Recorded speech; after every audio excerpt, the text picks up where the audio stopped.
screen. I'll ask these questions out loud to Allison and Julie after they finish their presentation. Also, the presentation will be recorded and posted online in case you want to rewatch or you want to share it with others.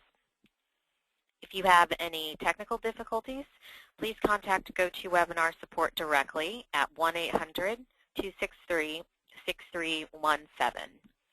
Now I will turn it over to Julie. Thanks, Ozzy, and good afternoon, everyone, and welcome. I am Juans Women, Peace and Security Policy Director. I'm very happy to be with all of you today. I know there are a lot of you out there who are joining us, so we're very honored and happy to spend the next hour with you. Today we will be discussing women, peace, and security and strategies for action in the new Congress. On January 21st, the Women, Peace, and Security Act of 2015 was reintroduced in the Senate to ensure that the United States promotes women's meaningful inclusion and participation in mediation and negotiation processes in order to prevent, mitigate, or resolve violent conflict. So this afternoon we will be discussing this legislation and strategies for action around women, peace, and security, both from a legislative standpoint and a grassroots standpoint. And we're very happy to be joined by Allison Peters of Inclusive Security, one of our partners that we work closely with, who will give us some context of the Women, Peace, and Security Act, including its background in UN Security Council Resolution 1325 and the U.S. National Action Plan on Women, Peace, and Security.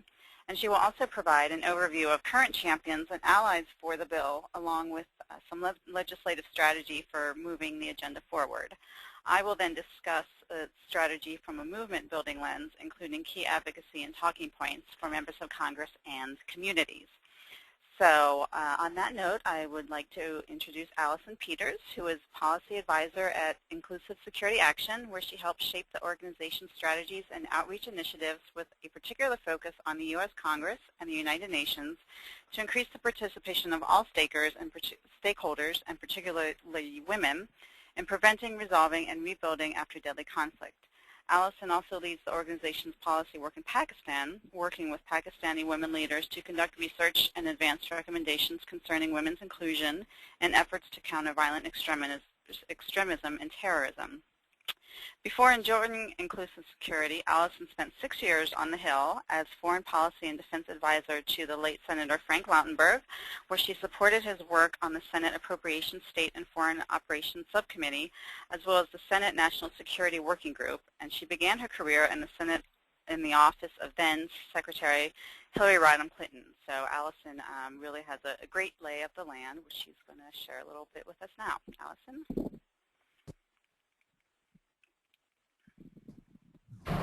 Wonderful. Well, thank you. Good afternoon, everyone. I'm thrilled to be speaking to you all, and thank you so much, Juan, for the kind invitation to address this webinar. Before I get started, I thought it might be helpful to give a very brief overview of Inclusive Security Action in case anyone is unfamiliar with our organization. Let me just make sure. There we go. Inclusive Security Action partners with the Institute for Inclusive Security, as Julie mentioned, to increase the participation of all stakeholders, particularly women, in preventing, resolving, and rebuilding after deadly conflict. The Institute for Inclusive Security conducts research and leads trainings with women leaders in conflict areas around the globe and works to elevate the voices and policy recommendations of these women to the highest levels of governments. From the conflict in Syria to countering violent extremism efforts in Pakistan, Inclusive Security Action and the Institute for Inclusive Security are focused on advancing women's inclusion in security and peace processes around the world. And I'm happy to answer any questions about our direct work during the question and answer period. Today, as Julie mentioned, I've been asked to speak a bit about the way forward for the Women, Peace, and Security Act, as well as the other legislative efforts on women's participation we have been working with Congress on. Before I do that, I wanted to take a step backward and give a very brief reminder of the historical context about the Women, Peace, and Security Act, which I'm sure many on the call may already know. In 2000, the UN Security Council passed Resolution 1325. This was the very first time the UN system recognized that women's full and meaningful participation in peace and security processes is necessary to effectively prevent and resolve conflict. Since this time, the Council has passed 6 additional resolutions dealing with what we call the Women, Peace, and Security Agenda.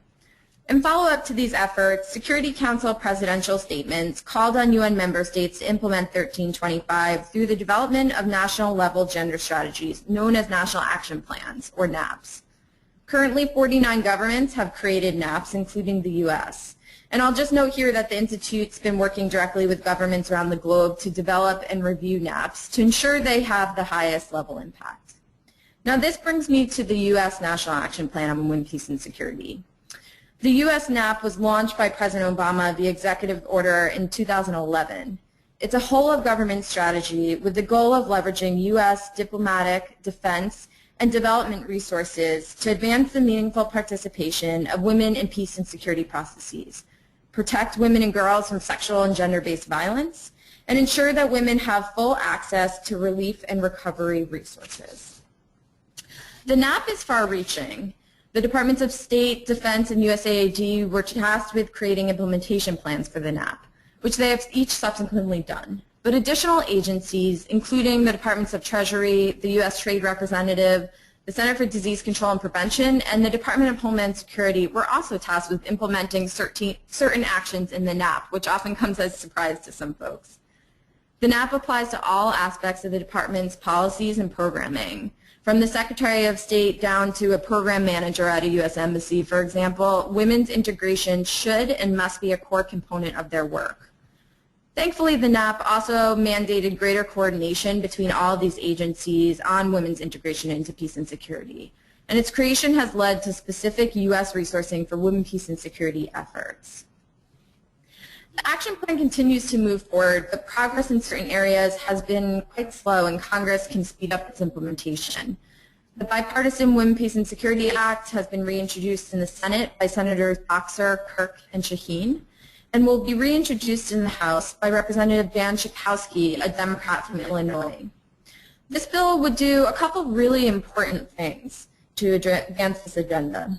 This bill would strengthen the ability of Congress to oversee implementation of the NAP and coordinate the funding that has already been employed to resource it. It would require the Departments of State and Defense, as well as USAID, to institute comprehensive training programs on women's meaningful inclusion in peace and security processes for all U.S. personnel deploying to conflict zones. It requires the Secretary of State to provide an annual report to Congress on women, peace, and security, summarizing and evaluating how U.S. taxpayer dollars are being used to ensure women's participation. And I would say perhaps most importantly, it actually gives the NAP the statutory authority, meaning it would be in law, to exist no matter who is in the White House. Because the NAP has been created by executive order, that means it can also be rescinded by a future president if they so choose. And this is a really critical point, as we've seen executive orders dealing with women's health, for example, be instituted and removed depending on the administration. The passage of this bill this year could not be more important. The NAP executive order required the White House, specifically the National Security Council, to coordinate a comprehensive review of the NAP this year, which they're currently undergoing. Demonstrating strong congressional support for full implementation of the NAP during this review process, along with the 15th anniversary of 1325 this October, makes passage of this bill particularly timely. Now, I'd like to talk a bit about our legislative strategy for the bill moving forward. But as a reminder, and as I mentioned previously, our biggest champions are Senator Boxer, a Democrat of California, Senator Kirk, a Republican of Illinois, and Senator Shaheen, a Democrat of New Hampshire, along with Representative Schakowsky, a Democrat of Illinois.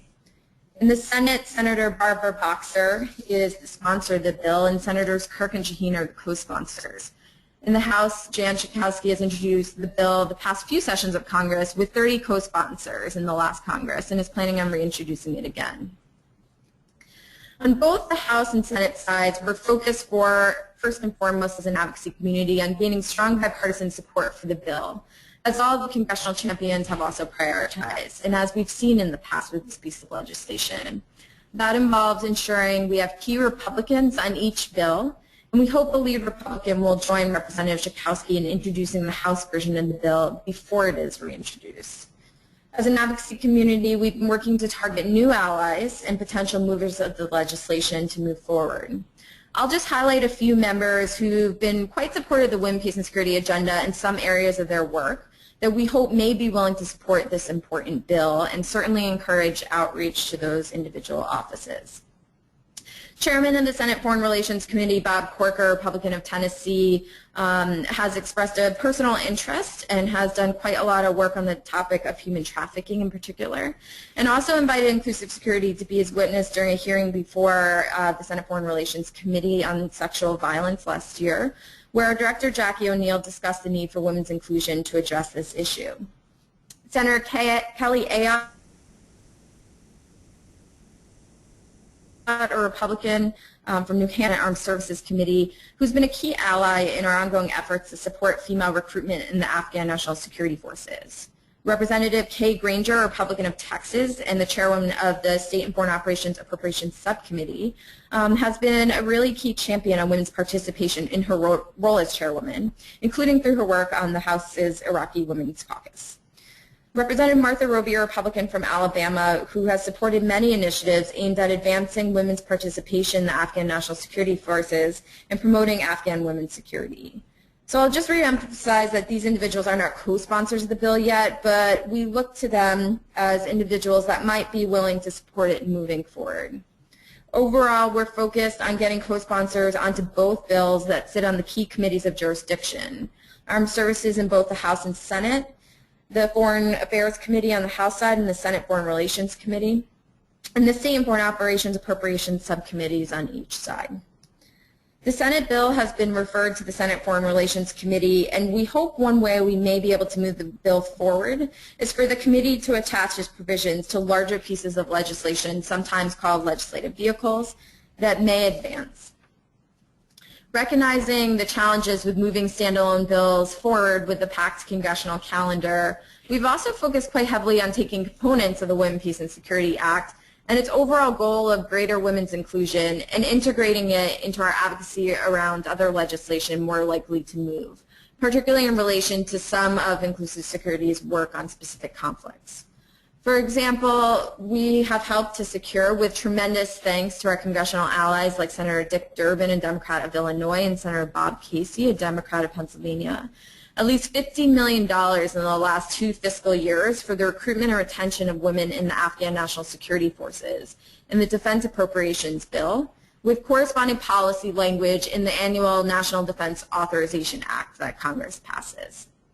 We have also been pushing quite strongly on strengthening the language in the State and Foreign Operations Appropriations Bill on the tracking of funding for women, peace, and security, as similarly called for in the Women, Peace, and Security Act.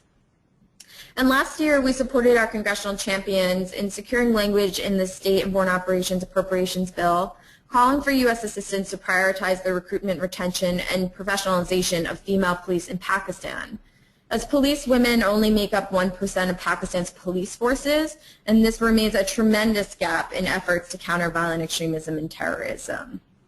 We hope this year that Congress will build on this language by making sure that a portion of U.S. policing assistance to Pakistan prioritizes female police in order to make this assistance and Pakistan's police forces more effective. So you can see these are just some examples of how we've been able to take the overall goal of the Women, Peace, and Security Act as well as the broader goal of greater women's inclusion, and in some cases certain actual provisions of the bill, and influence the bills that Congress has typically passed. These efforts certainly don't supplant the need for the Women, Peace, and Security Act, but we look at them as more of a way to supplement the provisions in the bill itself. Now, Julie will discuss some of the advocacy talking points and tools we've used to make progress in the Women, Peace, and Security Act and the Women, Peace, and Security agenda more broadly. But I'll also mention we spend quite a lot of time also looking at ways that we can integrate women's participation and calls for the Women, Peace, and Security Act into other areas of congressional oversight work, such as hearings, meetings, and letters, whether they be to the administration or foreign leaders. We found if we can make the case that women's inclusion in peace and security processes in specific conflicts and or regions that members are interested in will lead to these processes being more effective. And I'll point out we know this to be true from the many significant pieces of research that have been done in this field. Then we can more easily gain congressional support for many of these initiatives. With that, I'll turn it over to Julie to talk a bit more about these talking points, but I'm happy to answer any questions you may have during the question and answer period. Thank you very much.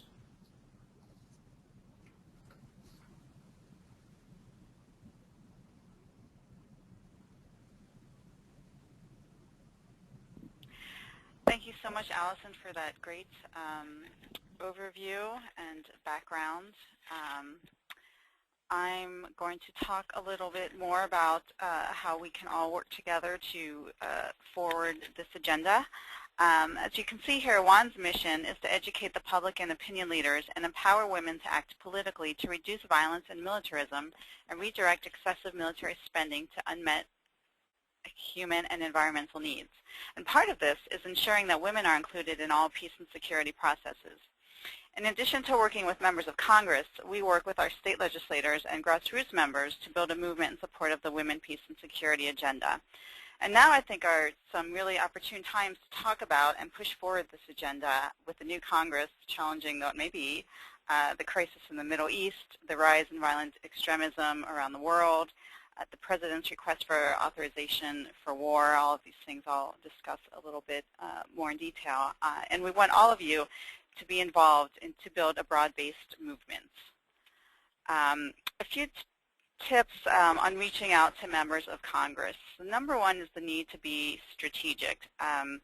You know, there's a lot of talk about the framework, and Allison talked about the UN Security Council resolutions and the U.S. National Action Plan, which have all been really, really important, critical tools for pushing this forward. And they're important to know, and they're useful in some settings, but not always. You really need to know your audience.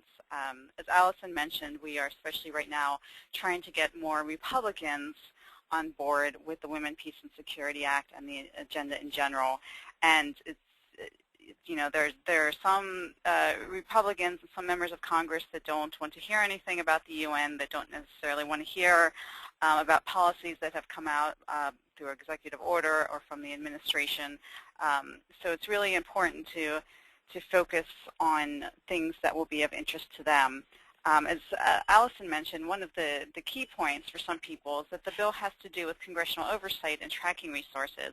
And for some, particularly Republicans, because it was done by executive order, that is the thing that will sell it. And really, it's important to focus on why inclusion matters to peace and security, and I will talk about that more in a few minutes.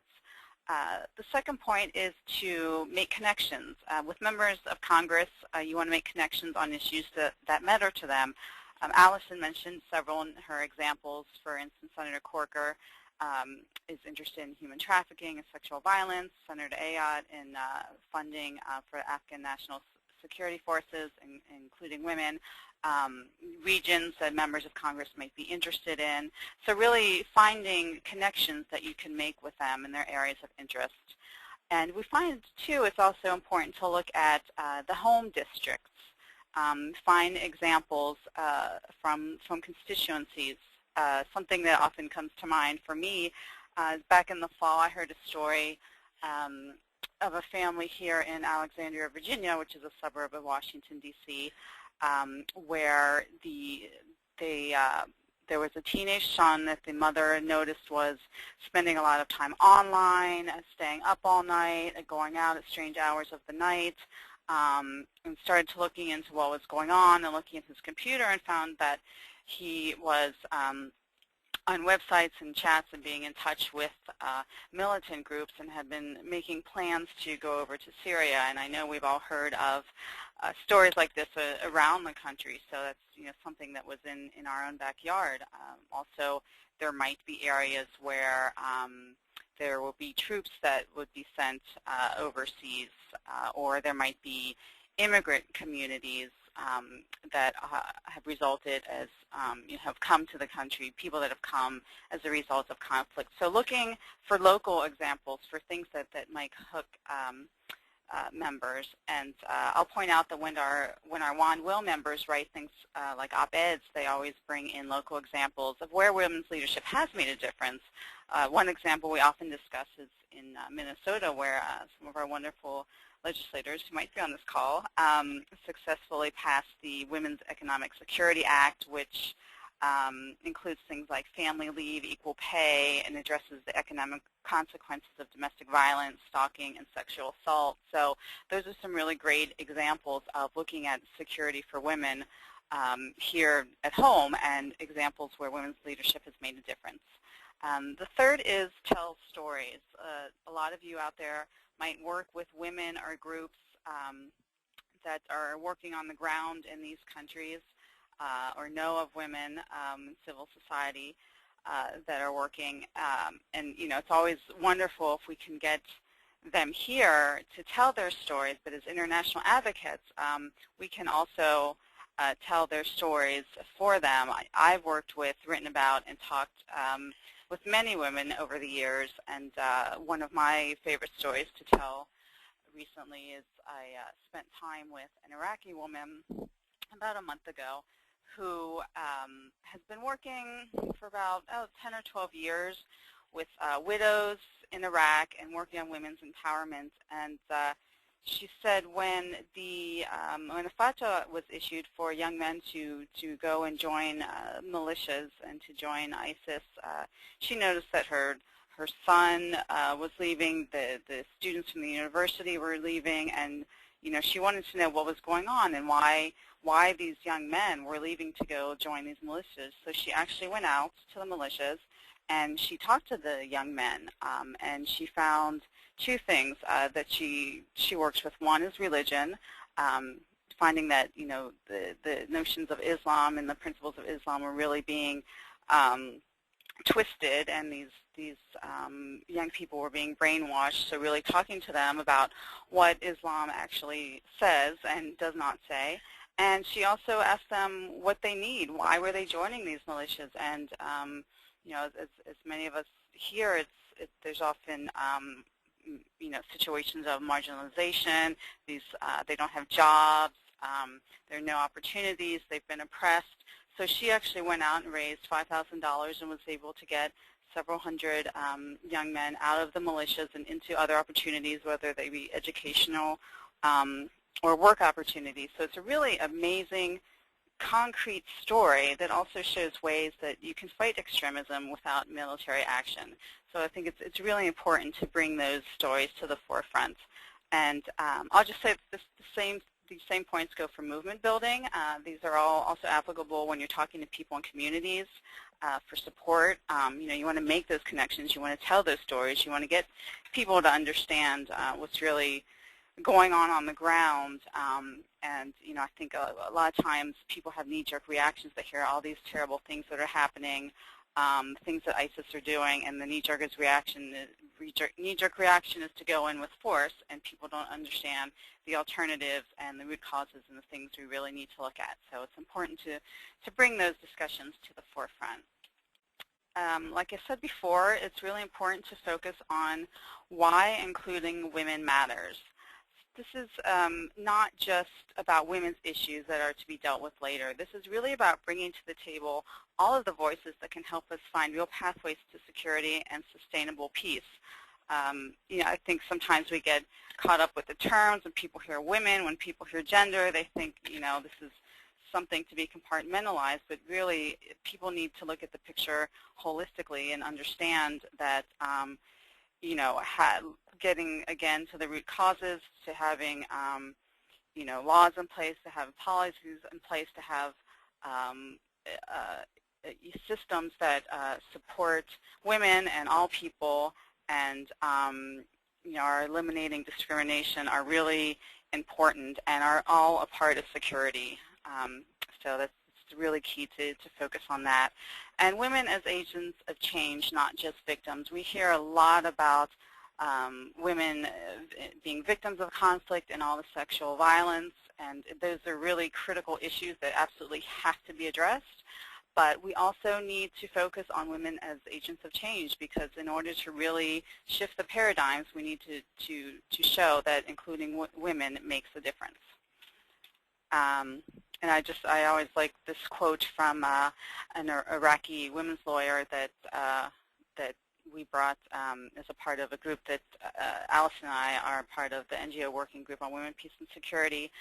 She represented civil society before the UN Security Council in October, and she said her quote, which I think kind of shows the holistic point of view. Conflict prevention lies at the core of the Women, Peace, and Security agenda, and all solutions must address the root causes of conflict and displacement.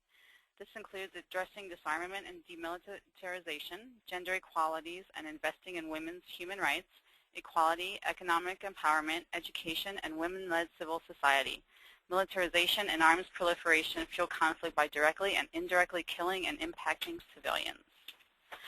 And again, women are a powerful voice for peace. They have a large role to play in conflict prevention. They often know when things are happening in their communities, such as the buildup of arms, when groups are gathering, when there's increasing insecurity, especially for women. That's often a big indicator of impending conflict. Women are very good at building bridges, reaching across aisles, whether it be political, ethnic, religious divides. We've seen women for many years in countries the world over doing this.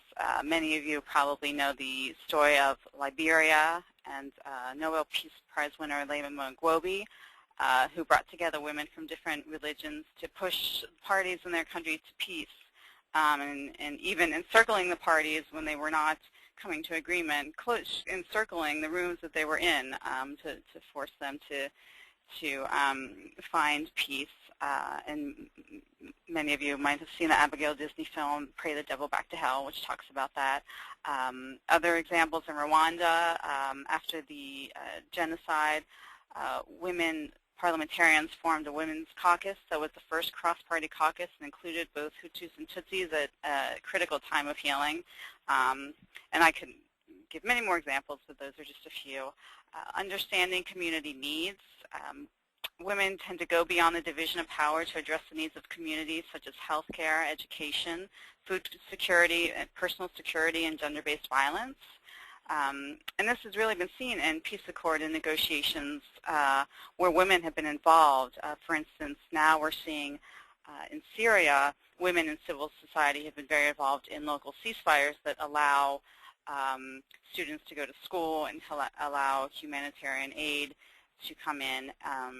And like I said, addressing the root causes is absolutely key to really finding solutions to peace, and understanding community needs is critical in that.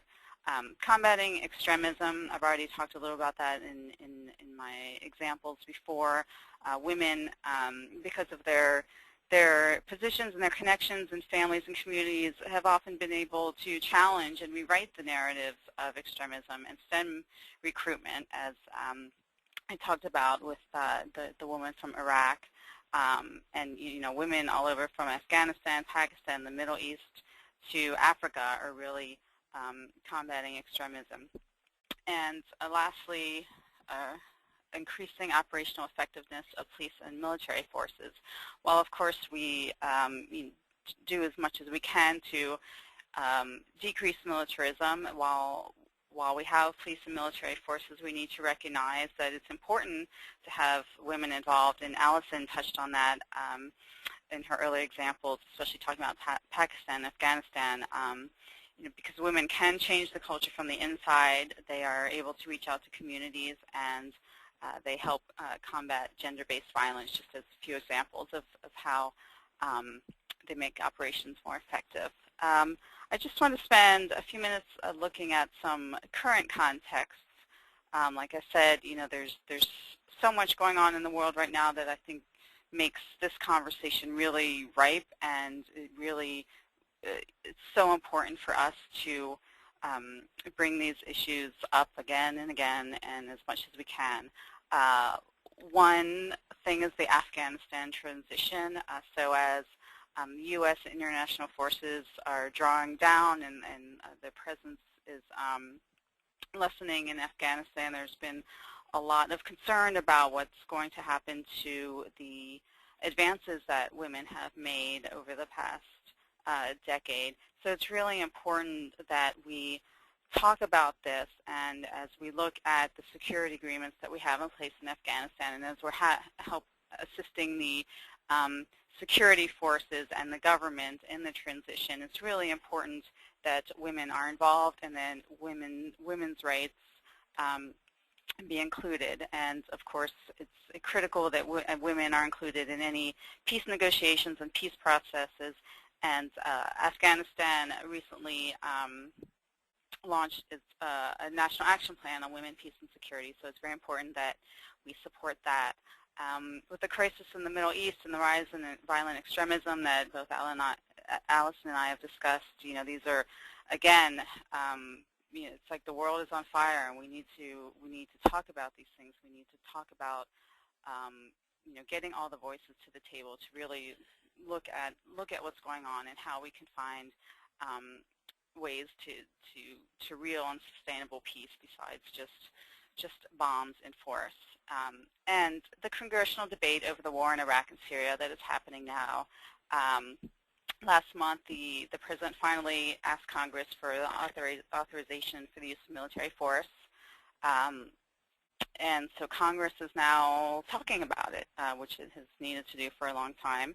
And so as that debate is happening, it's really important that we do everything we can to make sure that the voices of women are being included and that they are looking at the gender issues. Congresswoman Lee and Congressman Honda have introduced a resolution on a comprehensive solution to ISIL that would require really comprehensive efforts on the diplomatic, political, economic fronts, and a regionally led strategy. Would repeal outdated AUMF the President has been relying upon, and would require the administration to report on efforts.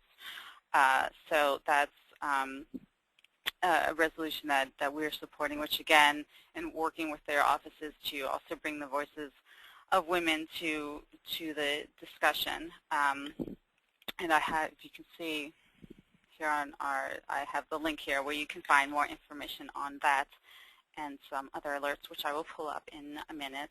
And there are a lot of hearings going on right now. There's been hearings before the various committees, the Atlantis Human Rights Commission, just the other day, the Congressional Progressive Caucus held a hearing talking about the AUMF and looking at alternatives to war, because there are members of Congress who really want the information, who really want to look at alternatives, and I was really pleased at that hearing, as we had discussed. There were civil society advocates that were discussing, for instance, what Syrian women and civil society are doing on the ground and the need to really support them and the ways that we have to engage more peacefully. And just to mention some ongoing opportunities for engagement. Certainly we hope that everyone will continue to pressure their members of Congress by taking part in action alerts and lobbying, in media, whether it be writing op-eds, letters to the editors, social media. And certainly if you're not already on our list, please sign up for the WAND alerts that we send out.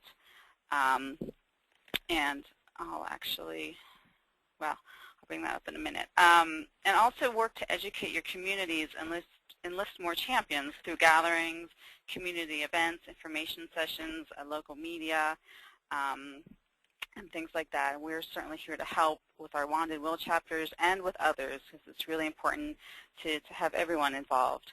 So I just want to point out, if I can bring up our website here. This is our Action Center where we have our various alerts.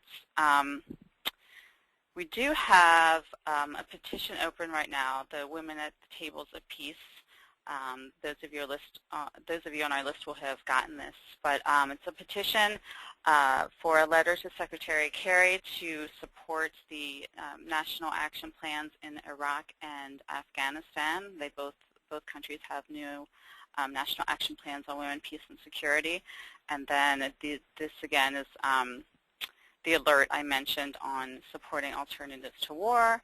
And down here, we have an alert where you can urge your senators to support the Women, Peace, and Security Act.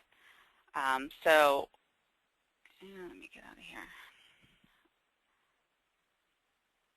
Those are the main points I wanted to make, and again, it's really important that we continue and amplify the discussion and just keep it going and get as many people involved as we can. So with that, I will pass it back over to Ezzy, and happy to answer questions. Thank you.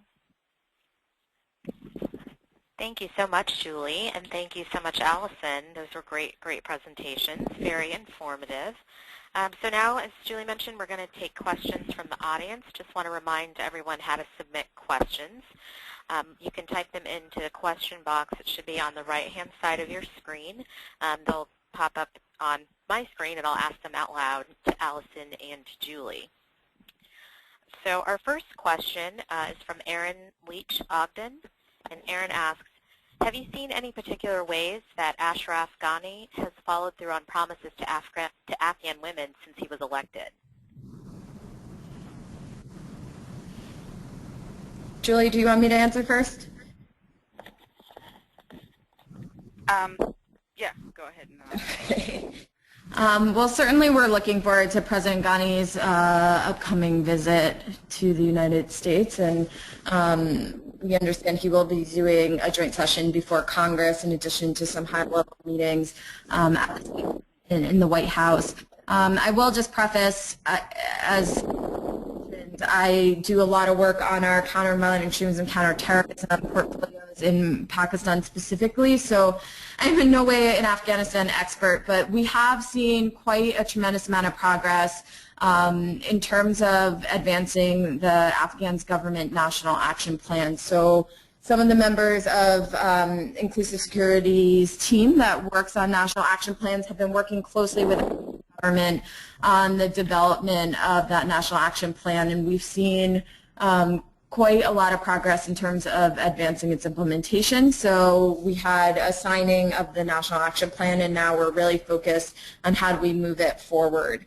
I'll say what we're really looking towards in terms of his visit are seeing high-level commitments on advancing women's participation in the highest levels of Afghan government. We've seen some women who were nominated for cabinet positions have their nominations I would say not rescinded, but thrown out for various different technicalities. And so given that Abdullah and President Ghani have made strong public commitments to have women's participation in the political process in Afghanistan, we're keeping a very keen eye, and many of the women in our Afghan network are doing quite a lot of work with the government in terms of advocacy and trying to make sure that they keep those promises. I'll also say we've made tremendous progress under President Ghani's administration on advancing forward the recruitment and retention of females in the Afghan national security processes. So I talked about some of the work that we've done on a legislative appropriations end and getting funding for the recruitment and retention of women in the Afghan National Security Forces. And now we've been working with the government, the Ministry of Interior, the Ministry of Defense, to make sure that that funding goes to the types of issues that the women in the Afghan National Security Forces have identified themselves as huge priorities. So whether it be on equipment, training, having infrastructure changes, making sure they have the benefits that they need to be able to serve in the forces. These are the types of things that we and most of the women in our Afghan network have engaged with President Ghani's administration on. So I'll say those are some of the areas where we've seen progress, and also some of the areas where we're really looking with a keen eye to move the Afghan government forward on.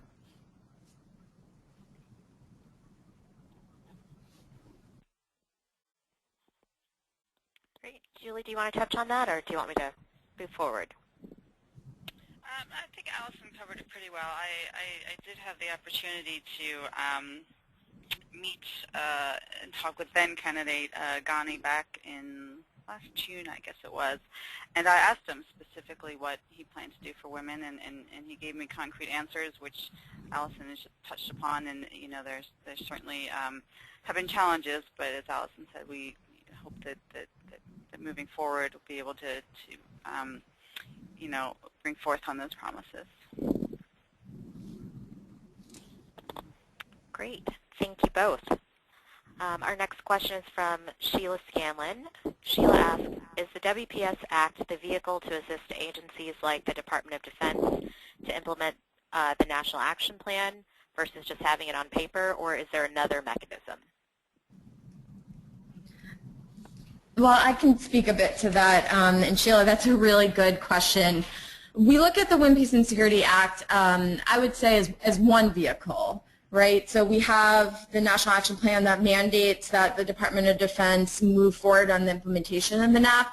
But because we haven't necessarily had not just the statutory authority, but a big momentum in Congress for moving the bill forward and really making sure that it's in law that these departments and agencies move forward with many of the requirements in the National Action Plan.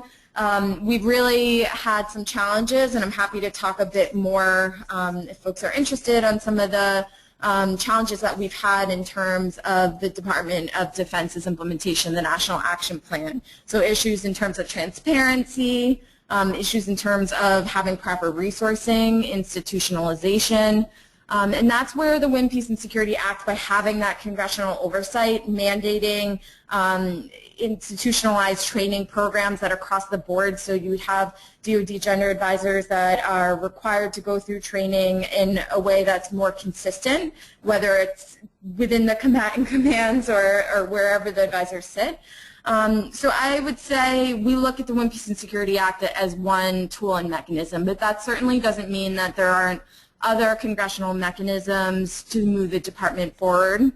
I can also say last year in the defense authorizing bill, we worked closely with Representative Tammy Duckworth, a Democrat of Illinois, to move forward a provision in the final National Defense Authorizing Act that requires the Department of Defense to do a report and submit it to Congress in looking at how they're actually implementing the National Action Plan and really digging into some of these challenges in terms of transparency and training programs, making sure that the Department of Defense gender advisors know what their role is and have proper training. So there are certainly other mechanisms that we can use through some of these bills I talked about, the authorizing bills, the appropriations bills, letters from Congress, to really move the Department of Defense forward in terms of implementation.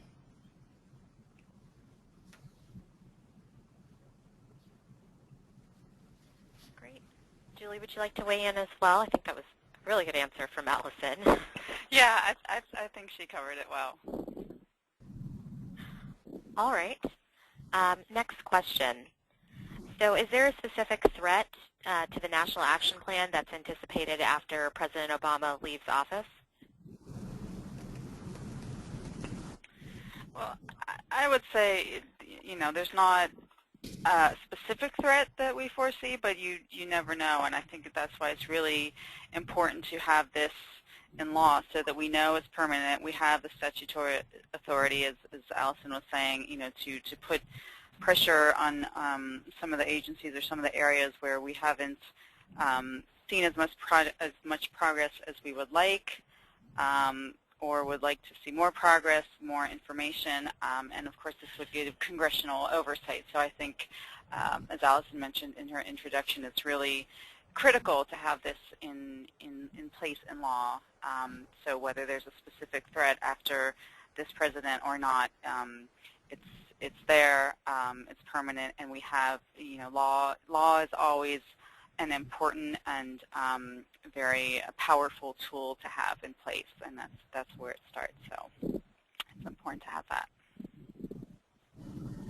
And I'll just add, we don't have any ideas of specific threats, but it's a bit hard to tell. I gave an example on some executive orders dealing with women's health, where we have seen executive orders be rescinded depending on who's in the White House. Certainly we hope, given the fact that the Women, Peace, and Security Act and the National Action Plan deal with how to make peace and security processes more effective, so making U.S. diplomacy more effective, making our military operations more effective, that there wouldn't be any challenges to the National Action Plan. But I'll also note, You know, overall, one of the biggest challenges we deal with across all the implementing agencies in advancing the institutionalization of women, peace, and security and ensuring it is prioritized is that often what we see is when a conflict breaks out. So we have all these agencies that have committed to advancing women's integration, but then when a conflict breaks out, there happens to be this notion that if women's inclusion in efforts to resolve the conflict and prevent it from reoccurring is placed on the top of the list of things that must be immediately addressed and prioritized by the U.S. government, then it somehow must replace something else on that list. So this notion that promoting women's inclusion somehow takes away human or financial resources from dealing with other critical areas that need to be addressed to prevent and resolve conflict happens to be a really pressing issue and something that's very much a deep challenge for a lot of us in this community, making the point that it's not one or the other. We see women's participation as a vital component or tactic to achieving those other efforts, whether it be countering terrorism and violent extremism, whether it be ending the conflict in Syria, dealing with the ongoing conflict in Afghanistan, that it's not if you have women at the table, then some other priority needs to be bumped off. And we don't know, depending on who's in the White House, how these issues will be prioritized. So making sure that we have the law and have the congressional oversight as a keen reminder that no matter who sits in the presidency, that this must be one of the biggest priorities to make any of our efforts, whether they be diplomatic, defense, or development, more effective. Well said. Well, I just want to say thank you again to Allison and to Julie. I think this was a very informative and very helpful webinar, so we really appreciate your time, and also want to say thank you to everyone who joined the webinar at home. We'll be sending you follow-up materials with a link to the recording of this webinar so that you can view it again. And also, when you sign out of the webinar today, you should see a survey, and we really want to hear your feedback and would appreciate you taking a few minutes to fill that out. As Julie mentioned, one of the most important ways we can move this agenda forward is to meet with our members of Congress. And to that end, Juan will be hosting a webinar next Thursday, March 26th at 3 p.m. Eastern Time. That webinar is called Get Ready to Lobby, and our policy staff will provide a policy update on all of Juan's issues and help you prepare for having meetings with members of Congress during the upcoming recess next month. So thank you again, and with that, we will end the webinar.